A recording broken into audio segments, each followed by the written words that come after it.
Tarde y estamos en vivo. ACEUC Unilibros, en el marco del evento multiformato, te saluda. Estamos en vivo. Hoy, la Asociación de Editoriales Universitarias, ACEUC, continúa con el núcleo temático 4, denominado Estudios de Paz, Conflicto y Posconflicto. Hoy, con un tema de lanzamiento que me tiene emocionado, y precisamente tenemos a los expertos que nos van a compartir precisamente el lanzamiento denominado Narrativas Artísticas del Conflicto Armado Colombiano, la pluralidad, memorias e interpretaciones. Un tema excelente, y precisamente allí yo quiero recibir a Guillo y al equipo como tal de la Universidad de los Andes, que ha configurado toda esta publicación y nos va a contar en detalle durante este espacio de la tarde. Guillo, ¿cómo estás? Hola José, muy buenas tardes.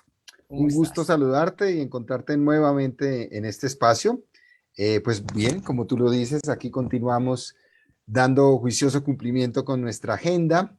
Mañana, perdón, tarde un poco fría en Bogotá, pero muy llena de calor y motivos. Ya van a ver por qué.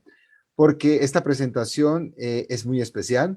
Justamente el día de hoy hemos venido abordando la temática, recuerden, en el marco del desarrollo de la 15ª Feria del Libro y la Cultura de Medellín, con el eje temático Estudios de Paz. Y hoy precisamente hemos estado todo el día abordando estas temáticas con un componente muy especial. Es el componente desde lo artístico, desde el arte, desde la expresión, desde la parte gráfica, y ya van a ver por qué. Esta publicación está compuesta por varios elementos que recrean y que recogen ese trabajo investigativo, dedicado, juicioso, pero sobre todo apasionado por cada uno de sus protagonistas. Y es así como en esta tarde, con el beneplácito de la Asociación de Editoriales Universitarias de Colombia, ACEUC, le doy la palabra a la doctora Patricia Salamea, quien nos va a moderar esta presentación. Doctora Patricia, muy buenas tardes y bienvenida. Bueno, muy buenas tardes a todos y a todas las personas que están aquí conectadas para este lanzamiento y presentación. Pues en primer lugar quisiera agradecerles por estar aquí hoy, y un agradecimiento y una felicitación muy especial a la editora del libro, María Emma Wills, así como a cada uno de sus autores. Quisiera también saludar a los autores que nos acompañan aquí hoy. Hay más y sin duda los podremos oír en otros de los encuentros que habrá en torno a este libro. Por hoy están aquí con nosotros Elkin Rubiano, Paola Acosta, Juan Pablo Aranguren, Alejandra Romero y Sofía Natalia González, con quien vamos a conversar sobre sus aportes en los capítulos con los que contribuyeron al libro. Quería también agradecer a todo el equipo editorial de Ediciones Uniandes y recordar muy especialmente a su editor, Julio Paredes, quien sin duda y con la generosidad que lo caracterizaba, que todos conocíamos de él, y que lo llevaba a impulsarnos a hacer este tipo de proyectos interdisciplinarios. Estoy segura de que habría estado genuinamente emocionado de ver el libro aquí publicado. Y me alegra mucho poderlos acompañar en este día. Quería empezar recordando, además, que este fue un proyecto que lideró María Emma cuando estuvo como profesora visitante en la Facultad de Artes y Humanidades de la Universidad de los Andes entre el 2019 y el 2020. En la facultad tenemos una línea de investigación, creación, que en algún momento habíamos llamado Artes para la Paz, y que desde un comienzo concebimos como un cruce de caminos entre distintas formas de pensar o de disciplinas que quisieran encontrarse para acercarse desde una perspectiva creativa a maneras de enfrentar el conflicto colombiano y la construcción de paz. Así que ver este primer fruto de esta línea que hemos llamado construcción de paz, me llena de satisfacción y de emoción. Más adelante, María Emma nos podrá contar algo más sobre este proceso.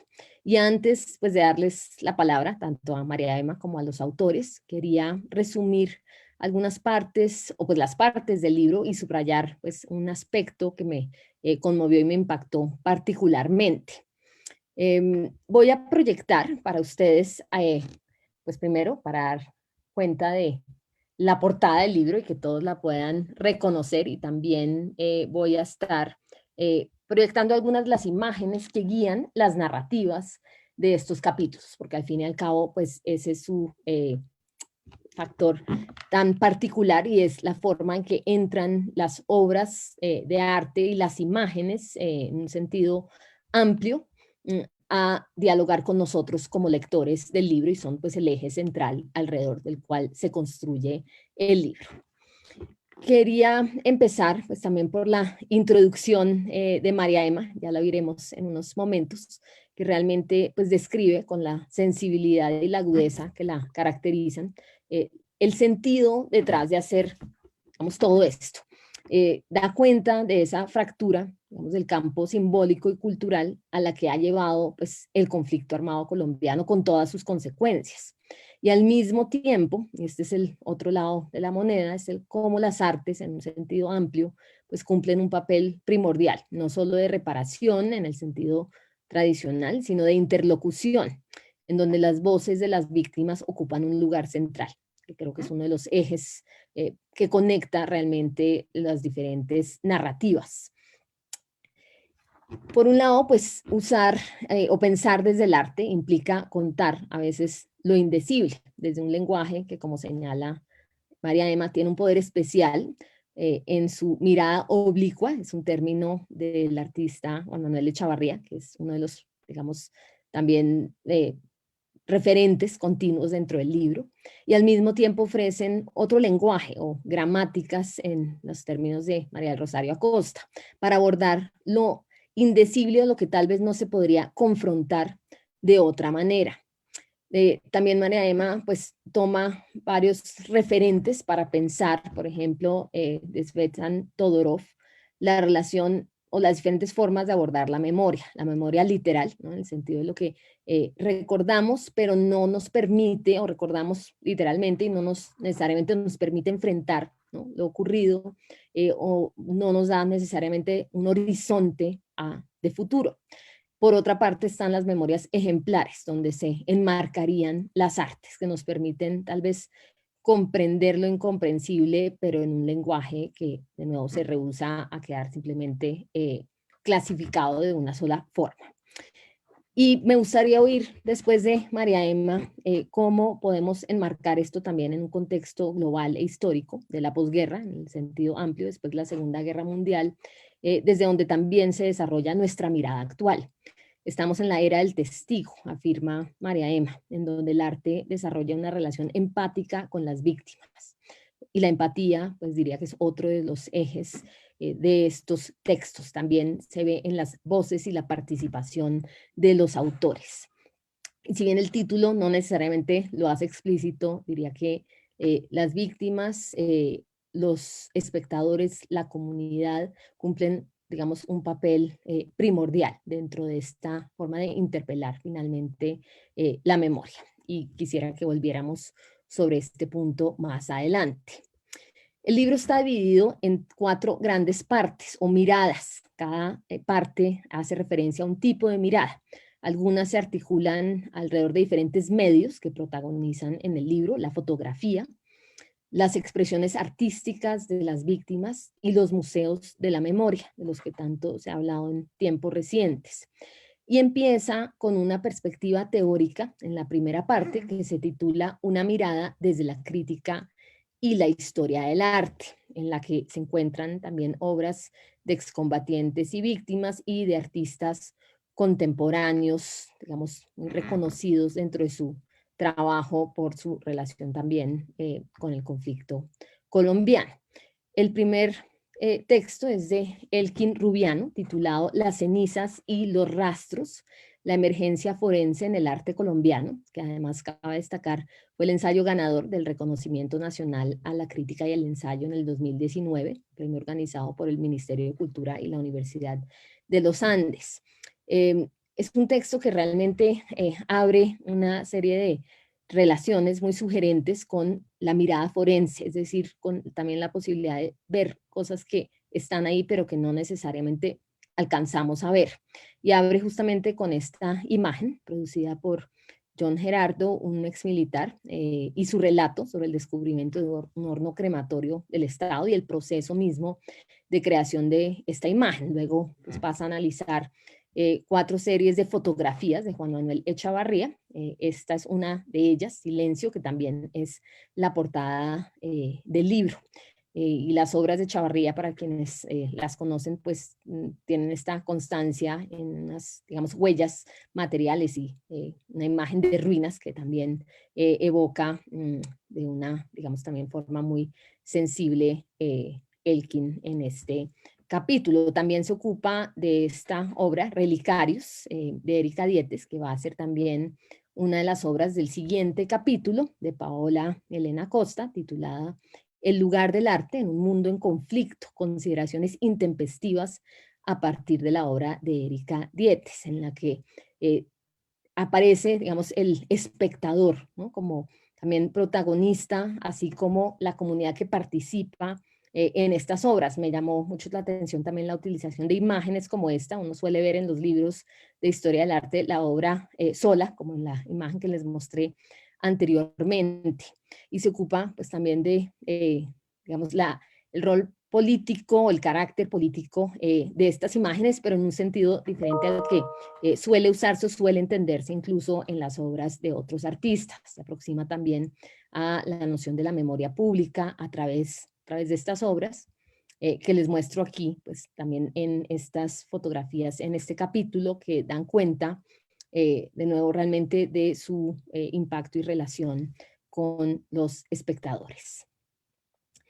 La segunda parte se titula Una mirada a las víctimas desde la fotografía, de la fotografía que desde siempre ha sido pues, un medio directamente relacionado con el asunto de la memoria, la imagen por excelencia que hace las veces de testigo, que en sí mismo pues tiene toda una serie de complejidades que se han abordado en diversas ocasiones. Pero los autores de esta parte, el primer capítulo de esta parte es de Juan Pablo Aranguren y Laura Gallo, que se titula Entre el compromiso y el distanciamiento, la fotografía como escucha del dolor de la guerra en Colombia, en donde hay fotografías, de nuevo, obras de Echavarría, una fotografía como esta, de Álvaro Andrés Cardona, en la que realmente el lugar, en este caso, del fotógrafo es primordial. Es decir, no solo es la fotografía, sino es la empatía del fotógrafo y de la fotografía que cumplen aquí un rol primordial y que de nuevo se conecta con ese eje que mencionaba antes, que pues conecta todos estos capítulos. Alejandra Romero y Alejandro Jiménez se ocupan del siguiente capítulo que se titula Reflejos, autorretratos como proceso de reparación de las víctimas del conflicto armado colombiano, que me resultó también fascinante, primero porque aquí vemos a los autores, en particular a Alejandra Romero, que se involucra, digamos, forma parte de esta narración en primera persona de su propia experiencia con el retrato familiar, pero al sí mismo y con sus propios recuerdos, en un caso de su familia, pero también se involucra a través del autorretrato que se entiende como una forma de reconocer y también se reflexiona sobre el autorretrato, digamos, como género y como tradición artística y visual en un contexto pues muy novedoso, donde también aparecen autorretratos de personas que trabajan con ellos, digamos, dentro de esta reflexión. La tercera parte se titula Una mirada a la producción artística de las víctimas. Y empieza con un texto de Elvira Sánchez Blake titulado La narrativa del conflicto en textums de resistencia, las tejedoras de Mampuján, en donde explora varias de las relaciones con otras tradiciones, ya sea en Chile, ya sea con los pueblos negros esclavizados en América Latina, y reflexiona en torno a la noción de tejer narrativas de memorias simbólicas y restitutivas. El siguiente capítulo de esta tercera parte es de la editora María Emma Wills y se titula El encuentro entre víctimas, artistas y académicas, su potencia transformadora y sus límites, en el que discute los procesos detrás de una exposición titulada Huellas y Memoria de la Guerra, Resistencia a las Mujeres en el Caribe colombiano. Este es uno de los ejemplos que también, pues, dialoga con la imagen que les mostré antes en términos cartográficos. Y la última parte del libro es esta mirada, una mirada a la curaduría de las memorias, de los museos de la memoria, que se entienden justamente como un espacio de encuentro con las víctimas, con los públicos y donde hay un proceso de transformación. El primer capítulo de esta parte, perdón un segundito que se me acaba de desaparecer el texto que tenía aquí.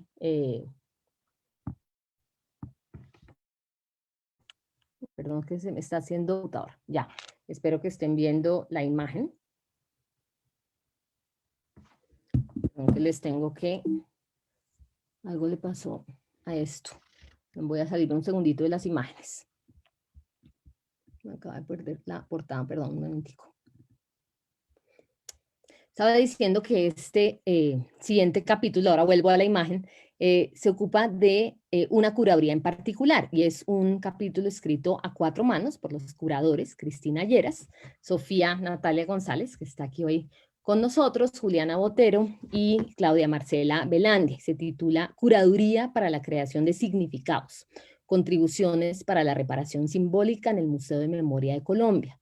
Se ocupa de la exposición titulada Voces para transformar a Colombia, en la que se destaca, digamos, lo que es una curaduría colectiva en la que el rol de los espectadores, sean víctimas o no víctimas, es fundamental. Y la imagen que les estaba mostrando, sino que acá mi computador hizo algo raro y se me cortó lo que tenía al frente. Ahora vuelvo a ella, pues justamente muestra el diálogo con los públicos de la exposición. Otra vez me llama la atención que el libro tiene, no las conté, pero tiene numerosas imágenes que no son la obra, sino esa relación con los espectadores o quienes forman parte de alguna manera de su proceso creativo. El último capítulo de esta cuarta parte es de Silvia Monroy Álvarez, titulado Identificación y reconocimiento de una exposición de memoria histórica, posibilidades y límites de canales metafóricos y metonímicos, en los que vuelve sobre esta misma exposición y la aborda desde un estudio de públicos y casos específicos. Ahora, de nuevo, vuelvo a una de las imágenes a las que hace alusión. María Emma en su introducción nos habla, aunque como decía antes, quiero oírla, que nos cuente sobre el proceso, cómo llegaron a estos, digamos, puntos comunes a pesar de las diferencias de objetos de estudio y de imágenes. Nos dice en la introducción algo que me pareció pues muy claro, y es cómo convergen finalmente en estos los autores en unas ciertas convicciones, y abro comillas. La creación artística, ya sea elaborada por artistas profesionales o por víctimas, es imprescindible para sacudir desde distintos lenguajes y perspectivas la habituación con las violencias, la modorra intelectual, los esquematismos simplificadores de un conflicto armado tan largo y complejo, y sobre todo la minimización y el desconocimiento de las experiencias de los sufrientes. Como dije antes, si bien el título no lo hace explícito, creo que uno de los ejes del libro pues está en ese lugar otorgado a las víctimas como creadores, además de ser interlocutores con los artistas profesionales que a su vez se involucran emocionalmente y con una, digamos, empatía que se hace visible en sus obras. Y creo que esto pues también no solo marca el libro, sino que lo diferencia de formas anteriores en las que generalmente se pensaba el conflicto a través del arte. Le doy entonces la palabra a María Emma para que nos cuente sobre su proceso, y luego a cada uno de los autores para que también nos cuenten sobre su aporte, digamos, y nos cuenten un poco más también sobre esos procesos detrás de cada uno de estos capítulos, de las formas en que se entrecruza el lugar del arte, las víctimas, la comunidad, los espectadores y todos los temas de la memoria. Así que adelante, María Emma. Bueno, muchas gracias a Patricia por esta introducción muy juiciosa y también porque era la decana que hizo posible este libro. Es decir, quien me invita a Artes en los Andes es Patricia y me ofrece la oportunidad de estar en un mundo que siempre había apreciado, pero que no era el mío. Yo soy científica social y de pronto descubrí que quizás en otra vida seré artista, no sé. Pero quería comenzar por agradecerle a Patricia esa invitación y la invitación a hacer este libro. A ver, yo quiero ser muy rápida porque quiero escuchar a mis colegas para agregar a lo que ya dijo Patricia de ese sello que tiene el libro efectivamente pone primero las víctimas, digámoslo así, víctimas artistas, pero es la voz de las víctimas las que realmente hila todos los capítulos y todas las miradas alrededor del texto. ¿Por qué las víctimas? Patricia ya lo dijo, estamos en la era del testigo, pero quisiera redundar al respecto porque haciendo referencia al presente pandémico, presente preelectoral colombiano, presente un poco haciendo trizas de la paz, digamos, todo eso en el contexto. Yo sí quisiera recordar que este libro vuelve y trae el conflicto armado, es decir, la pandemia lo que hizo fue poner de presente otros sufrimientos, digamos, muy válidamente hizo presente el sufrimiento físico, la enfermedad, la muerte, la ausencia de duelos, por ejemplo, desgarradores, pero eso que vivimos en la pandemia no nos puede dejar olvidar, y esa fue la motivación que nos convocó a todos los que estamos acá, no nos puede dejar olvidar que hay otros sufrimientos anteriores a la pandemia que no hemos logrado honrar, que no hemos logrado comprender en toda su dimensión. ¿Y por qué lo digo así? Porque yo creo que básicamente estamos en una sociedad donde la literalidad, el evento literal, uno y otro y otro y otro evento, de alguna manera nos ahoga el pensamiento, voy a decirlo así, nos ahoga el pensamiento, nos ahoga la capacidad de tomar distancia, ¿sí? No solo para describir el evento, sino para comprender el sentido del evento, ¿sí? Que es muy distinto a describir. Esa comprensión del sentido antes nos la daban, digamos, los artistas profesionales, es decir, la Segunda Guerra Mundial y el Holocausto y la Shoah, bueno, en fin, todo esto fue hecho inteligible en parte por los tribunales. Ojo, los tribunales empiezan ahí a hacer archivos muy importantes para comprender el pasado, pero también el arte profesional, los documentales, y ahí se inicia la era del testigo, porque los testigos también son aquellos encargados de pasar un saber inscrito en sus cuerpos y en su memoria a las generaciones futuras. Esa pedagogía de la memoria que tiene el testigo es lo que desde mi punto de vista nos hace falta aún en Colombia hoy en día. Y por eso creo que hay que insistir en que la escucha de las víctimas es urgente para esta sociedad y la escucha de los artistas que se acercan a las víctimas de manera empática. Entonces, en todas las 4 dimensiones del libro lo que tenemos es efectivamente como una insistencia de que necesitamos comprender. La sociedad colombiana necesita comprender de dónde viene. ¿Para qué? Para transitar a un futuro distinto. Digamos, uno podría imaginar que la paz o el acuerdo hace agua. Sí, bueno, esa no es la discusión de esta mesa, pero bueno, podríamos discutir de 1000 maneras qué ocurre con el acuerdo de paz. El acuerdo de paz es un pacto entre FARC y gobierno que es muy importante, pero para que la sociedad transite o inicie siquiera ese paso hacia adelante, necesitamos realmente comprender. Y el libro es una invitación a comprender.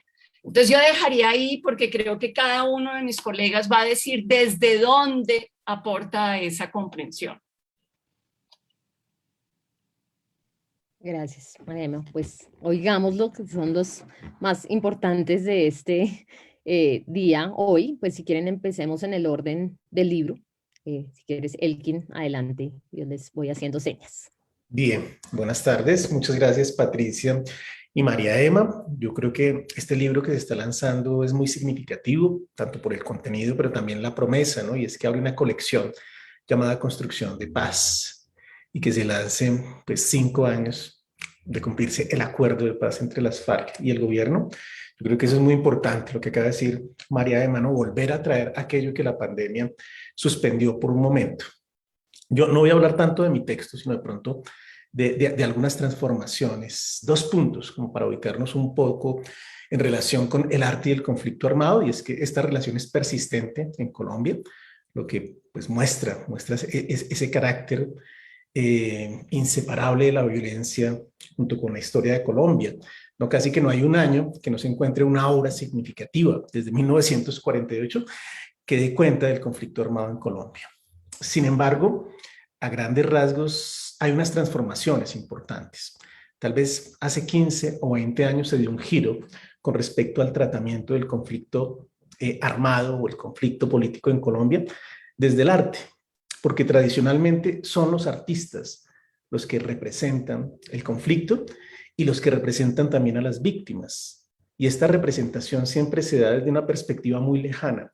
En ese sentido, la víctima es una noción incluso abstracta. Desde luego que hay unos logros muy importantes en la historia del arte, inseparable de algunos periodos, algunas tendencias, algunas técnicas, etc. Pero la transformación que se ha dado en los últimos 15 o 20 años es que los artistas trabajan en el territorio, ¿no? Y trabajan con las comunidades, con las víctimas y con los sobrevivientes. Y en otros casos trabajan también con perpetradores de hechos atroces, como el caso de Juan Manuel Echavarría y la primera imagen que se presentó al comienzo de esta charla. A propósito del título del libro, Narrativas Artísticas, el primer punto es como ese tránsito, ¿no? De la representación por parte de los artistas al artista que camina al territorio y entabla relaciones duraderas con las comunidades. Porque hay muchas maneras de hacerlo, ¿no? Hay artistas que también van a un territorio como paracaidistas, extraen algo y se van, ¿no? Yo creo que algo en la selección que se hace en este texto tiene que ver con esos artistas que han construido relaciones duraderas, ¿no? Que entablan relaciones con las comunidades y están estrechamente vinculadas a los territorios. En ese sentido, los artistas operan como mediadores, y mediadores para que se active el habla de las víctimas y los perpetradores. Eso por un lado. Por el otro lado, lo que muestran esto, las narrativas artísticas, son las posibilidades o una potencia que tiene el arte para narrar el conflicto desde otra perspectiva, ¿no? Siempre parece como una potencia, y cuando se ve como una potencia, habría que mirar las maneras de cómo el efecto de esta potencia sea mucho más amplia con respecto a la ciudadanía, ¿no? La potencia es que los discursos o las narraciones que se construyen desde el arte van en contravía de las narraciones del entretenimiento, que son muy poderosas, las narconovelas, el narcocine, los 3 Caínes de RCN, que tienen un gran impacto en los que la audiencia o un público comprende el conflicto armado. Y la manera como se ha comprendido desde el entretenimiento es desde los antagonismos, amigo, enemigo, víctima y victimario. Y yo creo que las obras que se recogen en este libro y que coinciden unos mismos artistas a lo largo de distintos textos, tienen que ver con esa posibilidad de suspender las lógicas antagónicas entre amigos y enemigos y entre víctimas y victimarios. Y que la posibilidad de construir estas narrativas es explorar más bien las zonas grises. Y que cuando hoy la ciudadanía indica que alguien es un victimario, cuando se mira con mayor detenimiento a ese que hoy se llama victimario, en el pasado probablemente fue una víctima. De modo que yo creo que la exploración que se hace, repito, con las comunidades y desde el territorio, permite comprender más bien esas zonas grises, y que esas zonas grises son necesarias explorarlas en la búsqueda de la reconciliación. Por ejemplo, que se reconcilien los antiguos enemigos. En el caso de Juan Manuel Echavarría y lo que ha hecho con las pinturas que pintan los propios excombatientes de las AUC, el ELN, las FARC y soldados del Ejército Nacional heridos en combate, cuando los ponen en una misma sala, cuando pintan y cuando tienen la posibilidad de intercambiar, cuando intercambian a partir de este lenguaje, hay una posibilidad real de suspender la venganza, por ejemplo. Para redondear un poco, creo que lo que exploran estas obras en conjunto es esa narración que supera el modo en el que se ha narrado el conflicto en Colombia, que ha sido a partir de los odios heredados. Y lo que aparecen aquí son dolores heredados. Y cuando hay dolores heredados, esa comunidad del dolor lo que logra es integrarse y construir vínculos de solidaridad. Yo creo que eso es algo muy importante a lo largo de los casos que están en el libro. Muchas gracias, Elkin. Le damos la palabra a Paola. Bueno, pues muchas gracias Patricia, muchas gracias María Emma, pues a todos los compañeros que hoy estamos acá, los que hicieron parte de esta edición que inaugura esta colección de construcción de paz. Realmente pues estoy muy contenta de tener la posibilidad hoy como de integrar este equipo, ¿no? Bueno, digamos que yo quisiera hablar un poco sobre ese lugar de la relación entre memoria, entre víctimas, entre arte, ¿no? Que estaba iniciando, digamos que plantea inicialmente Patricia, María Emma y que continúa Elkin, de construcción con las víctimas, con las comunidades en los territorios. Yo abordo inicialmente las obras de Erika Dietes, abordo Silencios, Río Abajo, Sudarios y Relicarios, que fueron unas imágenes que también mostró Patricia inicialmente, que tienen en común y que es por lo cual, digamos, me llama profundamente la atención la obra de Erika Dietes, y es una propuesta de aproximación, primero, digamos, de las personas que han sufrido directamente el conflicto, de las víctimas, y en un segundo momento de la sociedad en general, ¿no? Con una experiencia que los implica en las obras. Entonces, esta participación de personas se da en dos aspectos diferentes. Primero, las personas que dieron el testimonio, que autorizaron, que avalaron la realización, que escogieron los objetos que forman parte de las obras, por ejemplo, en Silencios, en Río Abajo, en Relicarios, pero también que decidieron que querían que apareciera de su historia, ¿no? De la historia de la propia víctima, como en el caso de Silencios, y que participaron en todas las sesiones, digamos, de captura fotográfica, pero no solamente de captura fotográfica, sino de un proceso que se da anterior a la captura fotográfica, en donde es acompañada por Nadis Londoño, que es una actividad fundamental en la obra de Erika y en el trabajo con comunidades que tiene ella. Y en ese sentido, digamos que la obra se encuentra en un espacio que es fronterizo debido al funcionamiento del espacio social. Y tiene un segundo aspecto de relacionamiento con las personas, que es el público en general, porque digamos que tiene un carácter colectivo, ¿no? En el momento de esa presentación pública, de esa exposición en la que se promueve la participación de las personas, como ustedes vieron en las imágenes que al inicio estaba mostrando Patricia, con las velas, por ejemplo, ¿no? De estas comunidades que han dado sus testimonios.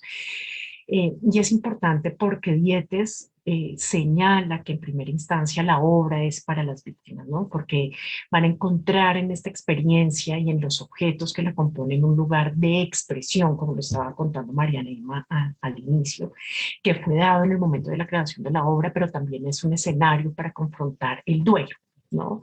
Y esta forma de establecer esa relación entre el arte y el mundo, digamos, el mundo en el que ocurre, no se da solamente en el plano de lo cotidiano, en la creación, sino que también ocurre en un lugar simbólico que es donde la obra o las intervenciones artísticas, que realmente es como yo llamo la obra de Erika Dietrich, que son intervenciones artísticas, digamos, cobran su mayor fuerza porque permiten la elaboración y permiten la interpretación, que era lo que estaba también aludiendo María Emma al inicio.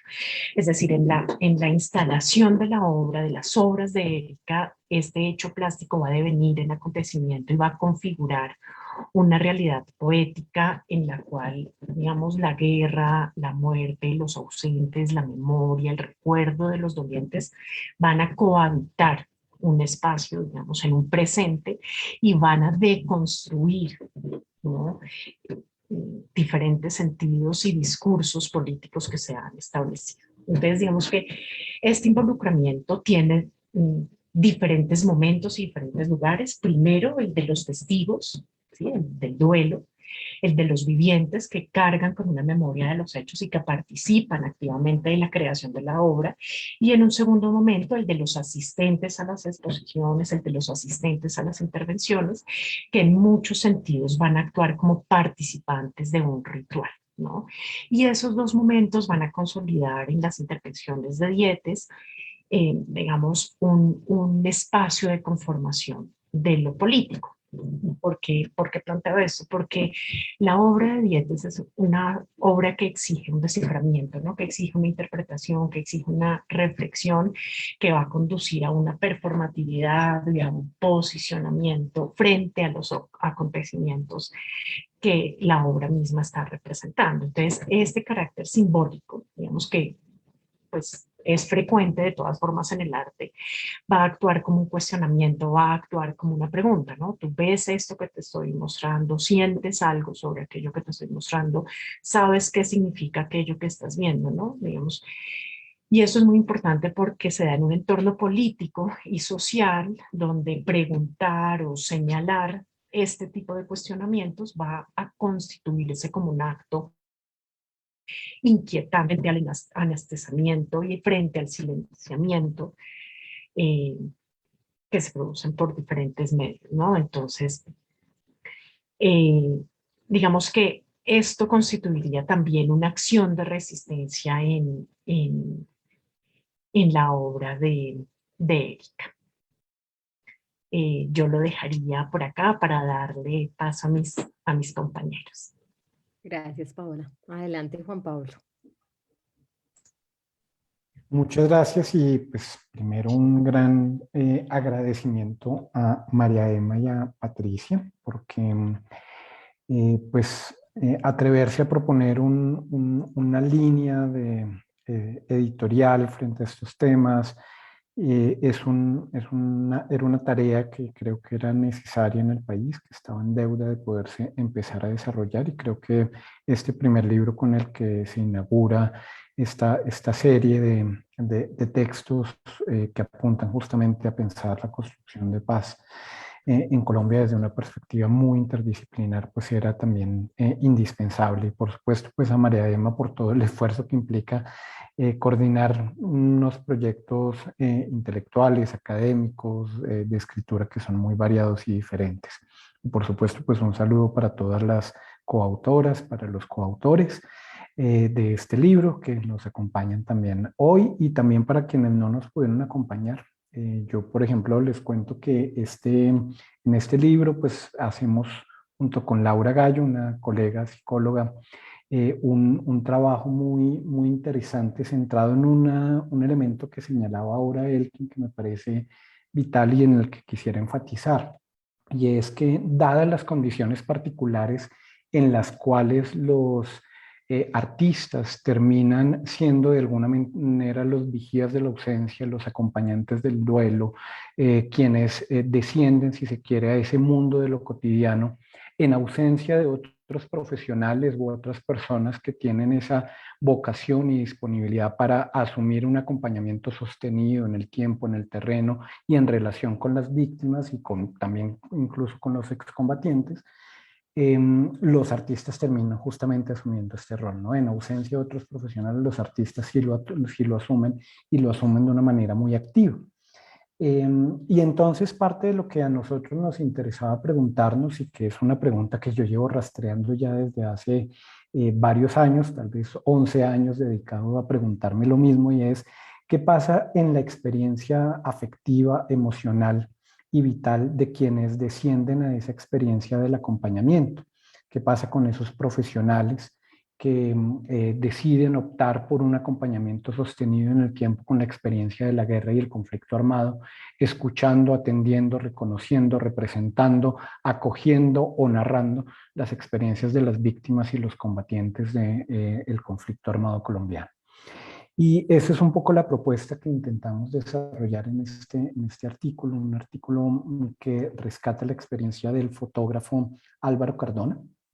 Ya Patricia mostraba una de las fotografías de la serie de Álvaro Cardona sobre desaparición forzada, una serie que titula Padre, Hijo y Espíritu Armado, pero también a partir de la experiencia del trabajo de Juan Manuel Echavarría, ¿no? De quien vemos también pues varias de las obras aquí.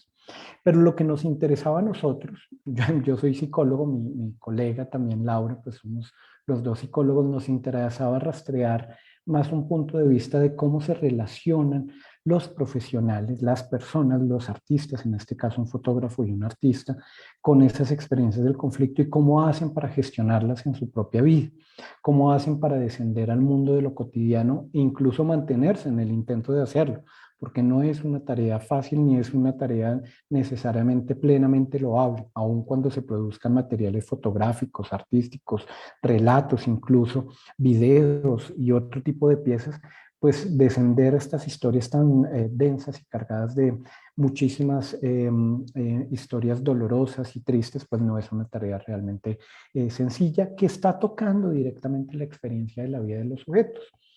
Pero fíjense que cuando uno es psicólogo, pues normalmente tienden a asociarlo a uno con la idea de que uno está buscando el trauma de estas personas. Y parte de lo que queríamos proponer en este artículo era una mirada crítica a estas aproximaciones que podríamos llamar traumatológicas del vínculo relacional, ¿no? Porque lo que encontramos en realidad es que tanto en Álvaro Cardona, en su experiencia de trabajo, como en Juan Manuel Echavarría, y vale la pena decirlo que pues, este trabajo ha continuado con una exploración mucho más grande con otros fotógrafos, periodistas, artistas y demás, que saldrán seguramente en otra publicación en otro momento, pero encontramos que en estas experiencias particulares hay una particular disposición de dejarse tocar por el dolor de los demás, de tener un trabajo de tiempo sostenido, y por algo muy significativo, y es que los fotógrafos, los artistas, tienen una disposición particular a escuchar la historia de dolor y sufrimiento que atraviesa también la experiencia de las víctimas.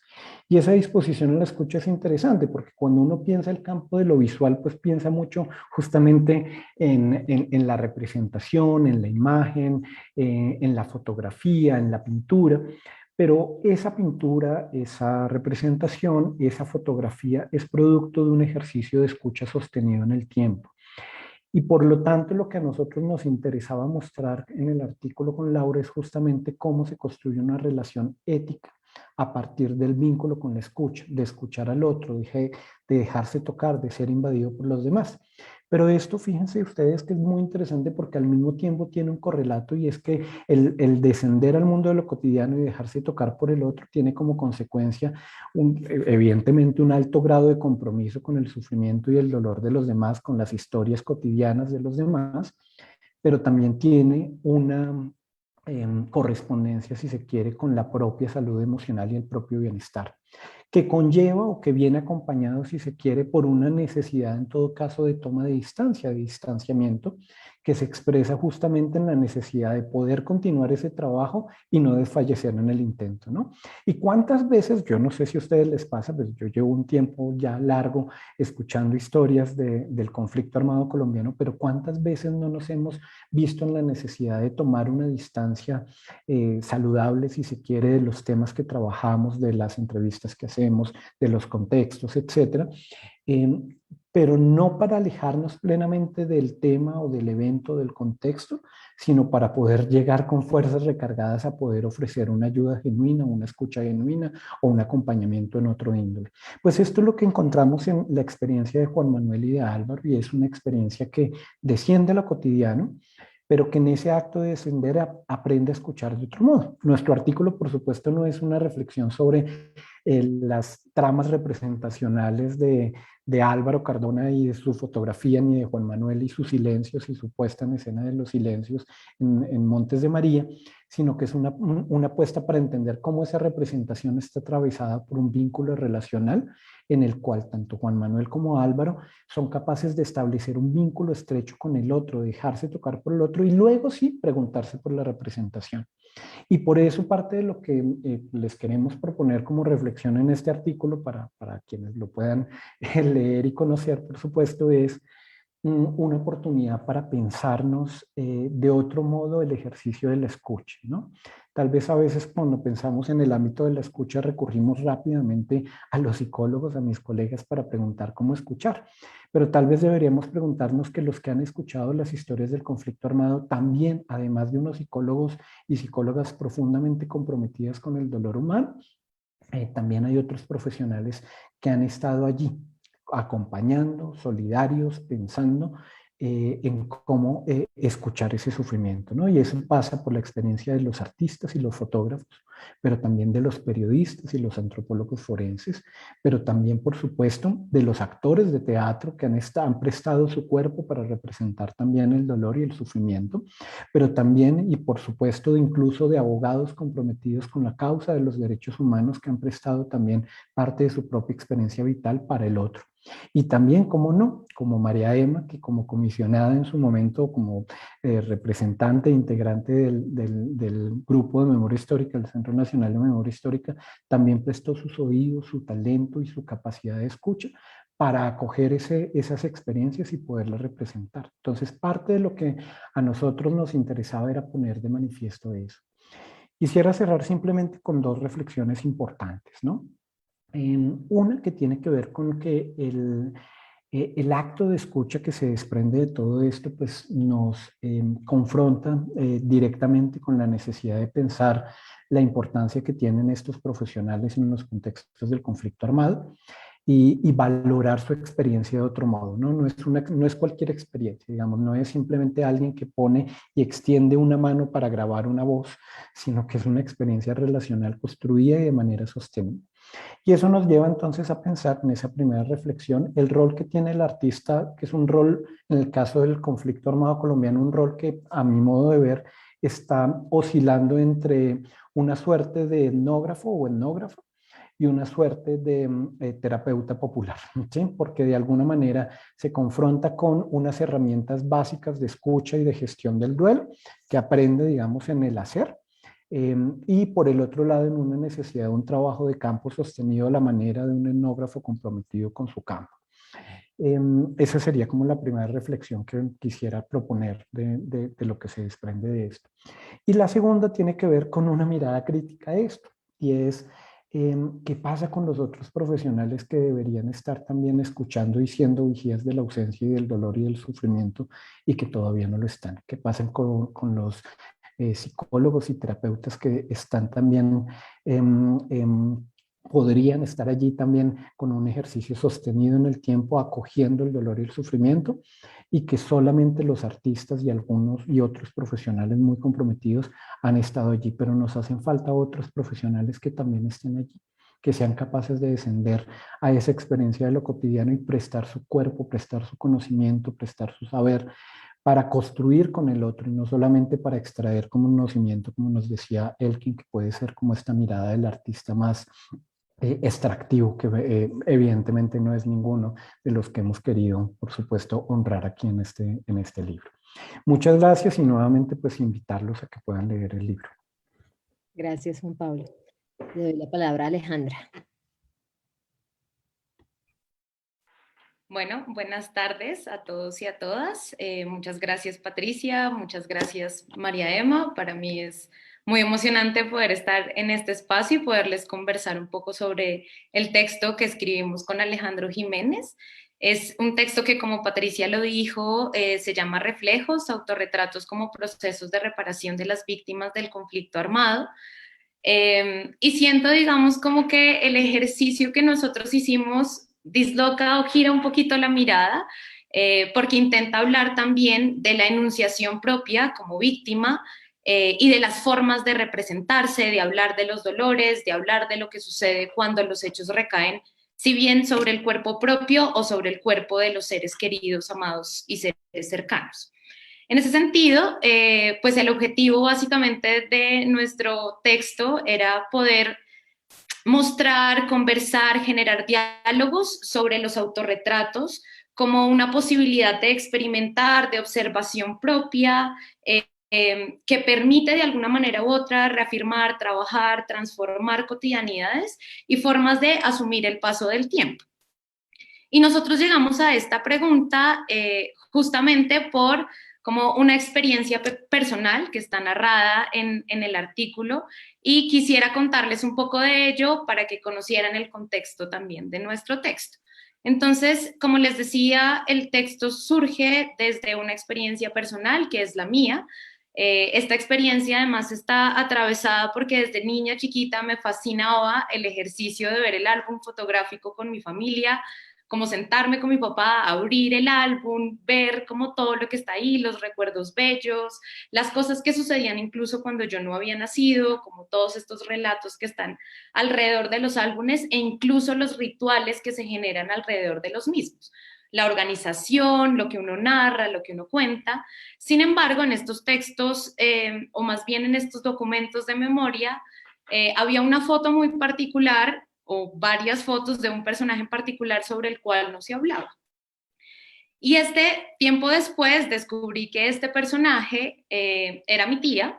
Mi tía falleció, fue víctima de los hechos del Palacio de Justicia, de la toma y la retoma del Palacio de Justicia, y es como el entender la potencia del álbum familiar y de las imágenes del álbum familiar lo que me motiva a hacer como esta indagación por la fotografía. Y no solamente lo que pasa en mi familia alrededor de las imágenes, sino también comenzar a conversar con los familiares de los desaparecidos del Palacio de Justicia y ver cómo las fotos que ellos y ellas utilizaban antes en estos rituales, como los que yo utilizaba con mi familia, vuelven a ser un objeto político, de denuncia, de exigencia de derechos, de búsqueda de verdad, de búsqueda de reparación, de búsqueda de justicia.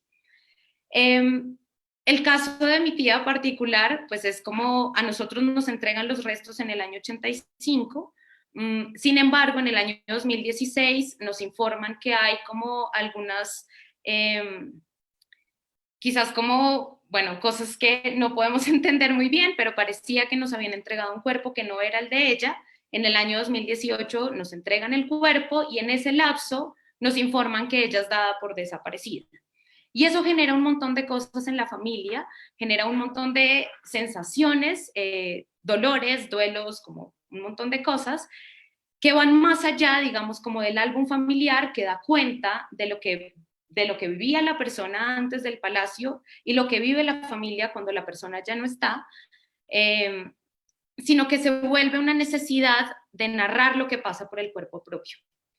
Porque hay un montón de dolores, hay un montón de procesos que uno quiere tramitar, que uno necesita sacar, y es justamente el autorretrato el que entra ahí como un factor elemental para un reconocimiento del cuerpo. Y es el autorretrato tan potente porque tiene tres cosas que a mí me parecen fundamentales. Uno, en el autorretrato uno se puede pensar como autora del autorretrato. Dos, uno es espectadora del mismo. Y tres, uno es la sujeta retratada. Y creo que eso aporta una cosa maravillosa en estos ejercicios de entender qué pasa con el cuerpo y con las emociones durante el proceso de asumir el dolor, de asumir lo que está pasando, digamos, en el marco de la lucha, de la búsqueda, de la exigencia de derechos, que permite generar unos procesos de reconstrucción, de análisis, de escucha y de enunciación de lo que pasa por el cuerpo propio. Entonces, si bien, por supuesto, hay artistas, personas dispuestas a escuchar y a comunicar y amplificar las voces, en mi caso particular no podía sentirme tan conectada sobre lo que hablaban de mí y necesitaba de mí misma para poder decir, en un primer momento en un espacio doméstico y privado, y luego, que es cuando me encuentro con Alejandro, que es el coautor del artículo, tener la posibilidad de explorar también cómo otras personas hacen uso de los autorretratos como proceso de sanación, como proceso de reparación, como proceso de reconocimiento del cuerpo. Porque, por supuesto, cuando hablamos de ciertos daños e impactos del conflicto armado, estamos hablando incluso sobre impactos hacia la imagen que uno tiene de sí mismo. Y son los autorretratos los que permiten que uno comience a preguntarse cómo me veo, cómo me quiero representar, cómo quiero mostrarme, cómo quiero percibirme también a mí mismo. En ese ejercicio, con Alejandro exploramos algunas autoras y nos dimos cuenta que el autorretrato también ha sido usado por distintas mujeres para hablar, por ejemplo, de cosas como abusos de violencias basadas en género, como Nan Goldin y como otras autoras que resultan referentes muy importantes para nosotras. Y ahí decidimos construir una metodología que se llama Reflejos. Esta metodología la piloteamos con Raúl Estupiñán. Raúl es un exmilitar, cineasta, afectado por una mina antipersonal, y con él nos encontramos justamente para poner a prueba esta metodología que habíamos construido, que había pasado, por supuesto, por el cuerpo propio, y comenzamos a descubrir muchas cosas que resultaron muy importantes para nosotros. Teniendo en cuenta además que Raúl es un exmilitar y que yo vengo, digamos, como de un dolor heredado también, como estábamos mencionando los compañeros antes, pues es un encuentro que resulta un poco difícil, pero fue un encuentro además muy interesante porque nos permitió ver que desde los autorretratos pudimos reconocer que el dolor es colectivo, que para la paz es necesario el reconocimiento como humanos, el reconocimiento del dolor que compartimos, si bien cada uno de esferas muy distintas, es la posibilidad de generar un encuentro de voces desde cómo cada uno quiere ser retratado. Por ejemplo, en el caso de Raúl, él hablaba, digamos, como de el autorretrato como la posibilidad de mostrarse a sí mismo que ya había pasado por un proceso muy fuerte y que ya, digamos, como que estaba asumiendo su cuerpo como, bueno, como resultó su cuerpo después del hecho victimizante. Y en el caso mío también era ver qué pasa cuando me enfrento con una persona que es leída como perpetrador de un hecho violento que atraviesa mi familia. Entonces creo, digamos, como que los autorretratos se vuelven escenarios importantes por varias cosas. La primera, por lo que les decía, que es permitir la observación propia, que sugiere, que reafirma, que permite trabajar, transformar, pensarse, establecer procesos, pero también como una posibilidad de encuentro con otros y con otras, y de humanizarse y de pensar en construir una paz desde vernos como humanos y como humanas. Y justamente si hablamos de paz y reconciliación, pues creo que estos son como unos ejercicios que pueden aportarnos a pensar cómo puede ser el encuentro con quienes son diferentes y que antes o en algunos momentos se ha pensado como arrasar al distinto. En este caso, nuestra propuesta es reconocernos desde la imagen y desde la enunciación propia. Entonces, básicamente el texto que nosotros proponemos tiene como 3 partes. La primera parte viene de mis reflexiones desde el autorretrato, desde el uso de los álbumes familiares. Luego hablamos un poco de los insumos que nos dan estas autoras, las cuales revisamos. Y por último, exploramos cómo qué pasa en este encuentro entre Raúl y yo con nuestras diferencias, pero también con las cosas que nos permiten como conectarnos. Yo lo dejaría ahí. Agradezco mucho como el espacio de nuevo. Quiero agradecerle también a Raúl por haberse puesto en ese ejercicio tan conmovedor y a los compañeros también que están en el texto con nosotros y muchas gracias. Gracias, Alejandra. Vamos a seguir con Sofía, Natalia y luego con María Emma para cerrar. Adelante, Sofía. Bueno, muchas gracias. Buenas tardes a todos y todas.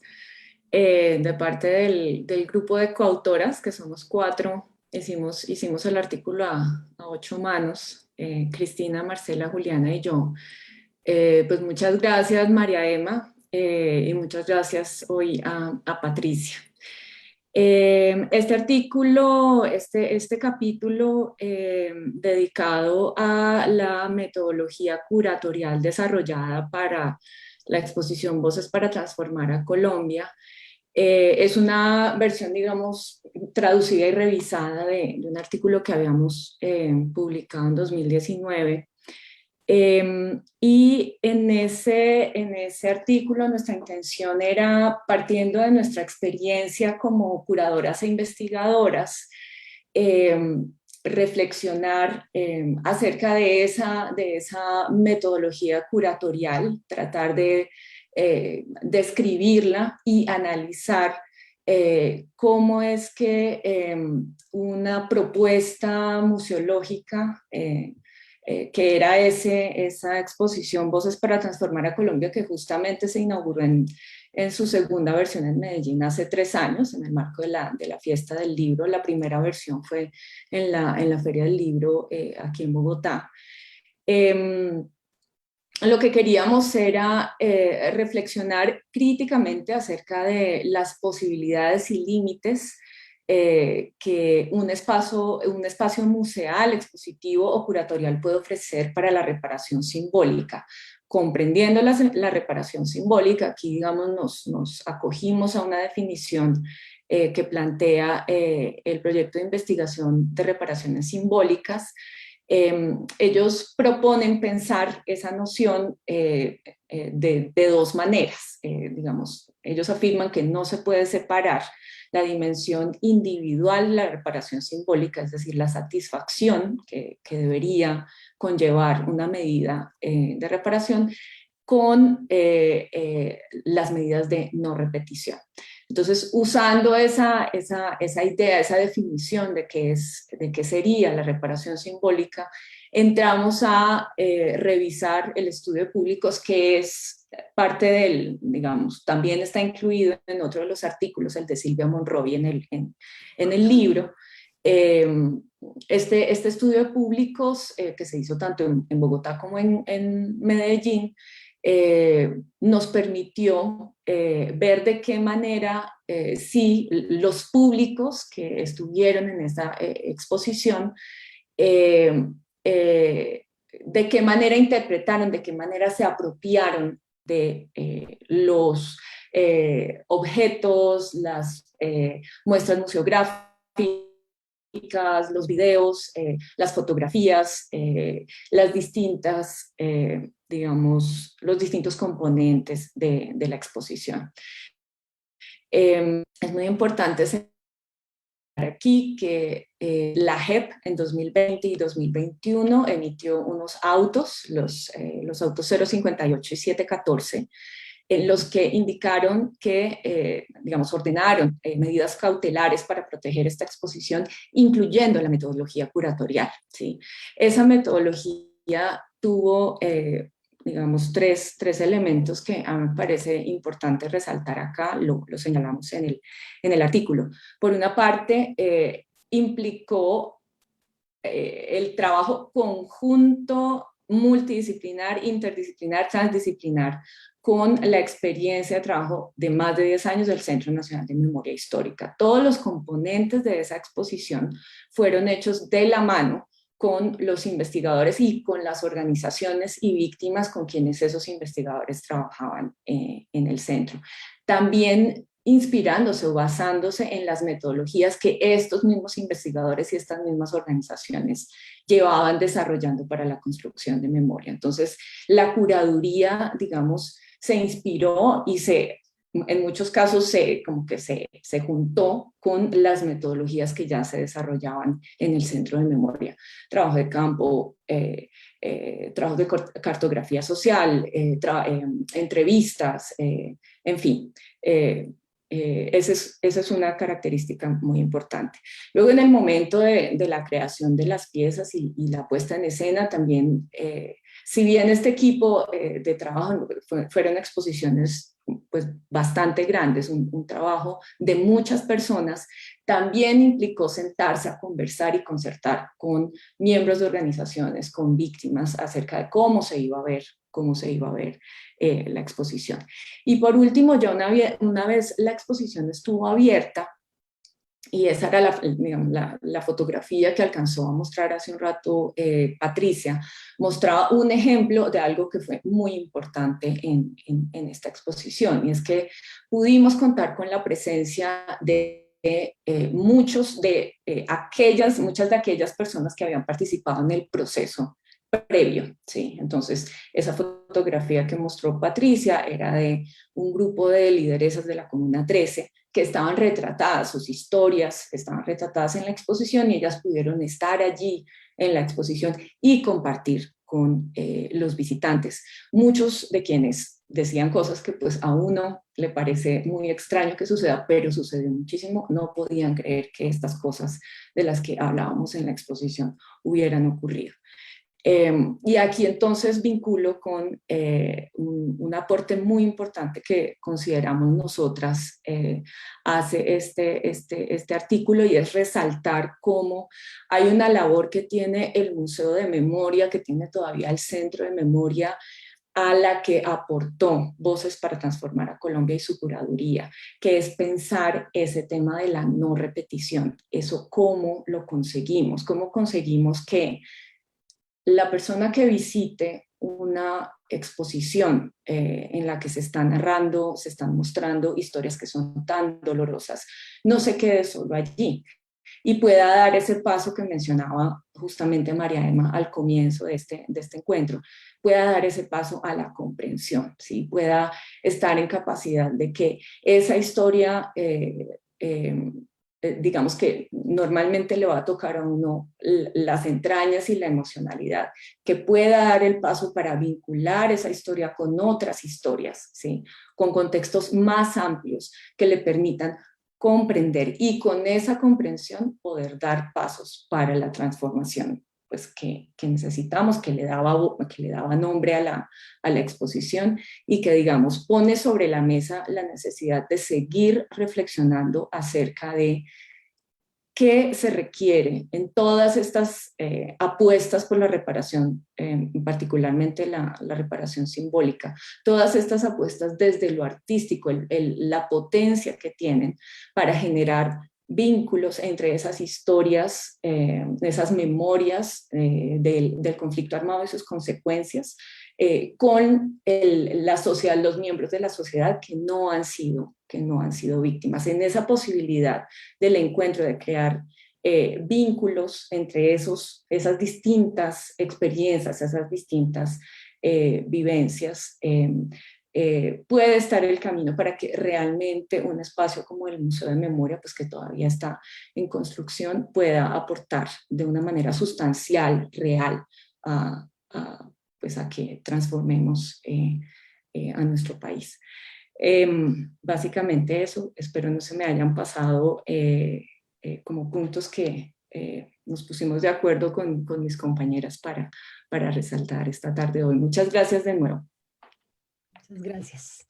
Pues, María Emma, te damos entonces la palabra también para que nos hablemos de tu capítulo y para cerrar también esta presentación. Bueno, primero muchas gracias a los colegas y a las colegas que acompañaron todo este proceso, porque fueron pacientes, recibieron críticas, devolvieron. Entonces, primero realmente un agradecimiento a ellos y ellas por esa paciencia y por esa apertura, ¿no? Porque no siempre los colegas son abiertos a la crítica. Entonces, muchas gracias, de verdad. Bueno, mi capítulo también tiene que ver con el problema de la representación. Sí, yo creo que ese es otro problema que atraviesa todos los capítulos, y de la representación en la narrativa histórica. Es decir, ¿cuándo empieza la academia a preguntarse por la representación en la narrativa histórica? Cuando es claro que hay sujetos no representados en la historia. No es que no tengan historia, es que no son representados en los museos, no están en los textos de historia, finalmente no son recordados en todos esos herramientas y dispositivos que las sociedades contemporáneas nos damos como sociedades para recordar el pasado. Y en particular, pues yo soy mujer, entonces también me anima un poco ese sentimiento de sublevación que sentía, ya no tanto porque lo ha transformado, frente al Museo Nacional de Colombia, cuando iba con estudiantes a ver cómo se relataba en ese museo la historia del país, y encontraba que, bueno, en la Sala República, que es, digamos, fundacional de la nación, no había mujeres, o si había, era porque eran las esposas, en fin, pero nosotras, las mujeres, no aparecemos en esos rituales y ceremonias y lugares de memoria oficiales del pasado colombiano. Entonces, cuando uno empieza a hacer memoria, uno lo hace, o, bueno, voy a hablar en este caso personalmente, yo lo hacía también para retar esas exclusiones y esos silencios. Y lo que busca reconstruir el capítulo es qué tanto, con un proceso de construcción de representación con mujeres víctimas del Caribe colombiano, logramos transformar esos silencios, esas asimetrías de poder y esas exclusiones, de tal manera que las mujeres víctimas se sintieran empoderadas por esas representaciones que ellas habían co-construido con nosotras, pero además el proceso mismo generara una transformación. Y básicamente el capítulo lo que sostiene es que el trabajo de lo representacional es transformativo, sí, pero no. Sí, pero no.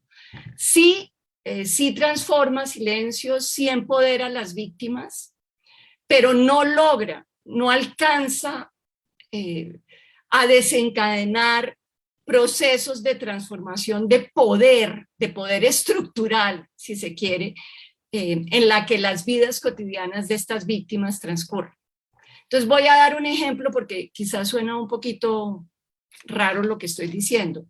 El capítulo se teje alrededor de estas mujeres víctimas del Caribe, pero en particular se detienen dos personas a las que quiero mucho, Esther Polo y María Zavala. María Zavala es una lideresa campesina de Córdoba, y su hija Esther es una lideresa, ya en sus propios términos. Y básicamente con ellas revisamos cómo fue la producción de esta exposición, una exposición fotográfica, pero también una exposición de contexto histórico que hicimos en la Biblioteca Luis Ángel Arango. Y efectivamente estas dos mujeres se sintieron validadas, bien representadas, reconocidas a través de la exposición. Pero la representación de ellas en el espacio público pretendía, esa era por lo menos la pretensión, transformar otras instituciones que requerían estas mujeres para su reparación integral. ¿Cómo cuál? La unidad de tierras. ¿Sí? María Zavala es básicamente campesina, ella es despojada de su tierra, pierde a su marido, en fin. Y por lo tanto, cuando hablamos, lo que yo quería poner en juego era que cuando hablábamos del poder, de la potencia, en términos de, por ejemplo, Elkin, de la potencia transformadora simbólica de las artes y de lo representacional, yo quería empezar a dudar de, sí, hay una potencia, porque estas mujeres se sienten reparadas. Hay una potencia también que interpela a las audiencias, porque también hice un análisis de audiencia a través del libro, de visitas que hubo en la exposición, pero esa potencia se queda corta porque estas mujeres no solo se querían representar como víctimas, sino como sujetos de derecho que tenían un proyecto de vida. Y su proyecto de vida es tener una tierra. Esa tierra nunca llega. Entonces, básicamente era decir, qué bien que hagamos arte con las víctimas, qué bien que participen estas víctimas en la co-construcción de estas representaciones, pero no nos digamos mentira. Una transformación a través del arte requiere de otras instituciones, requiere, si se quiere, de otros campos que se movilicen para que las víctimas realmente logren el reconocimiento pleno de sus derechos. Entonces era un poquito sí, pero no. Pues muchas gracias, María Emma, nuevamente por todo, y a todos los autores que están aquí hoy con nosotros.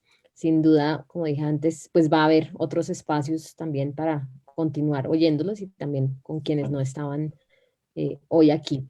No sé si tenemos todavía un minuto o dos, no sé si tengamos alguna pregunta del público, los que están por ahí viéndonos en YouTube. Eh, Bien, Patricia, muchísimas gracias a todas las autoras y coautoras. En efecto, pues no tenemos una pregunta puntual, pero tenemos saludos importantes desde varios lugares de Bogotá, desde México nos saludan también, desde Sopó, desde Buenos Aires, y bueno, en general, la gente muy a gusto con la exposición que estamos haciendo de esta importante obra. Bueno, pues muchísimas gracias de nuevo a todas las personas por estar aquí hoy y felicitaciones, de verdad, a todos los autores y autoras y María Emma. De nuevo, muchas Muchas gracias. gracias a todos. Chao. Bien, Chao. antes de cerrar, pues obviamente Ah, invitarles a todos nuestros asistentes, ¿cierto? A que adquieran el libro. Mire, está ya listo, está impreso, está, mejor dicho, preparado para disponerlo. Hay que decirlo, hay una pequeña precisión. Está en primera medida disponible en formato ebook en las plataformas digitales y muy pronto, en cuestión de días, estará disponible en formato impreso a nivel comercial. Recuerden que nos pueden seguir en www.unilibros tienda virtual. Pueden acceder a la plataforma del evento multiformato, a las salas VIP que tenemos con cada uno de los ejes temáticos y desde luego allí vamos a encontrar la sinopsis de la obra y los mecanismos para poderlo adquirir. Desde luego, por medio de las tiendas directas y los distribuidores autorizados por parte de Ediciones Uniandes. Pues en efecto, ha sido un cierre de día, una jornada supremamente plácida, no solamente por la participación de cada uno de ustedes y de la Universidad de los Andes, porque sencillamente fortalece estas apuestas sobre las cuales venimos trabajando, donde, como ustedes muy bien lo mencionaban, es un mecanismo de potenciación, ¿cierto? De todos los vínculos, de las vivencias, de las experiencias, de los lenguajes y las expresiones artísticas que se generan en torno a estos temas tan complejos como lo son el conflicto y los estudios de paz. Y desde luego para encontrar canales de relación entre el arte y el conflicto. Entonces, así pues, damos el cierre a esta jornada, aprovechando la oportunidad nuevamente para agradecerles y felicitar a todo el equipo editorial de la Universidad de los Andes, desde luego a Adriana Delgada, quien recién asumió el rol, a María Victoria, y un saludo muy fraterno y muy especial y demasiado espiritual para nuestro querido Julio, y que aprovechamos la oportunidad para invitarlos hoy a las 8 de la noche en un sencillo homenaje que tendremos desde los actores de la edición universitaria nacional y latinoamericana. Con las muy buenas tardes para todos, que tengan un feliz resto de día.